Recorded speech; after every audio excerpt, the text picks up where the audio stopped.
good morning again mga kapisa. So, nandito po ako para explain kung paano ko binuo yung aking solar setup. Paano ko ba siya inumpisahan? So, una, bumili ako ng battery. So, binili ko po is yung ating LiPo 4. Kasi sabi nila, yun po yung pinakamakunat. Makunat means matagal maluwat. So, bumili po ako ng 4 pieces at kinonekta ko po siya yan sa tawag nating 4 series connection. So, bumili rin po ako ng BMS active balancer para po mabuo na yung ating battery pack.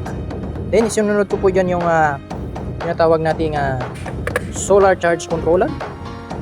Sumunod din po ang ating inverter. Then, relay. Then, ating low voltage disconnection at circuit breaker. Sumunod na rin po yung mga maliliit na pyesa gaya ng mga wires, reels, tornilyo at saka itong ating 220 outlet 3-way cam. So pwede rin po yung single or double. So paano ko po siya kinonekta?